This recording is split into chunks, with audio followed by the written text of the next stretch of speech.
ګرانو ملګرو سلامونه مې واخلئ. خدای دې وکړي چې ښه به یئ. ټولو مسافرو ته ټولو وطنوالو ته د وړوکي اختر مبارکي وایم. خدای دې وکړي چې دغه شان خوشحالیانې بار بار راشي او موږ یو ځای ومانځو.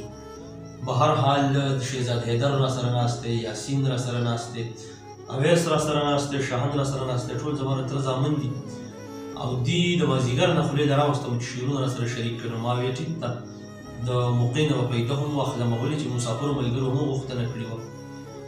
نو څونه مسافر چې دي چا چې ما ته ویلي دي چې شعرونه ډالۍ کړه، په هغې کې په دوبۍ کې ژوند کوي ملک زاده ملک صاحب، هغوی ته دې دغه شعرونه ډالۍ وي. اقبال رشید باچا ته په سعودي کې یو ملګری دی ژوند کوي امجد، هغه ته دې د شعرونه ډالۍ وي. د اویس پلار زما ماما چې کوم دی عصمت پیټیایي، هغوی ته دې دغه شعرونه ډالۍ وي. زما مشر تره شندادا ته د شهزاد حیدر والد صاحب دی، هغوی ته بیا زما بل تره چې دی لکوټ دی د حمزه پلار، هغوی ته دې دغه شعرونه ډالۍ وي. اکبر علي ډیری بار بار غوښتنه کوي چې یاره زما نوم پکې هم یاد کړه، هغوی ته دې دغه شعرونه ډالۍ وي. زمونږ بل تره دی نانا، هغوی به دغه شعرونه دي هغوی ته هم ډالۍ وي. ظفر علي خانجي په سعودي کې ژوند کوي، شاهین وایي چې هغه ته پکې هم شعرونه ډالۍ کړه. حسن علي په سعودي کې ژوند کوي، چاچو، هغه ته دې دغه شعرونه ډالۍ وي. سردار ته دې دغه شعرونه ډالۍ وي. به هر حال څونه ملګري چې دي، څونه چې زما کتونکي دي، که مسافر دي که وطنوال دي، خو مسافرو به زه بار بار دغه غوښتنه کوله، نو کوشش کوم چې دغه شعرونه ورته ډالۍ کړم. تاسو ته دې هم ډالۍ وي او مسافرو ته دې هم ډالۍ وي چې د لرې نه د نورو ماشومانو سیل ته ګوري، د لرې نه د نورو ماشومانو سیل ته ګوري، یتیم بچی ولاړ د غره په سر دی یو اختر دی، جینۍ صغرې ونیولي شان د ځان سره دا ووې.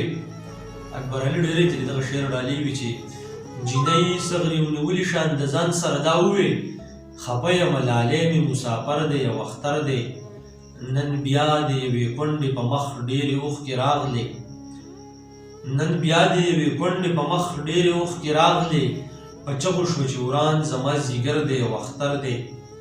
او ټولو پښتنو ته دې پکې دغه شعر ډالۍ وي چې په خوب کې مې لیدو چې پښتانه را یو ځای شوي، په خوب کې مې لیدو چې پښتانه را یو ځای شوي، روان د باچا خان سره لښکر دی یو اختر دی، په خوب کې مې لیدو چې پښتانه را یو ځای شوي، روان د باچا خان سره لښکر دی یو اختر دی.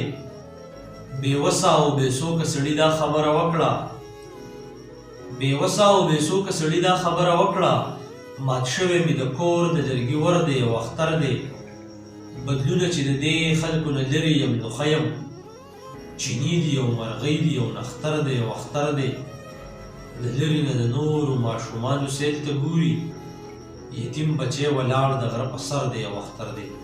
ټولو مسافرو ته ډالۍ وي. بیا هم بخښنه غواړم که زما نه د چا نوم هېر شوی، کوشش به کومه را روانه ویډیو به د هغو په نوم باندې راغومه. که څوک غواړي نو بلکل موږ ته کمنټ کولی شئ، خپل نوم را سره منشن کولی شئ. ټیک ده، که د چا شعرونه خوښي، د چا ټپې خوښي، موږ به کوشش دا وي چې تاسو د مسافرو ملګرو لپاره دغه څو ساعتونه وباسو او ستاسو سره سره سره د فیسبوک یا د یوټیوب د لارې شریک کړو. ډېره زیاته مننه کومه. ښه د باد او بریالي اوسئ. د لوی الله په امان.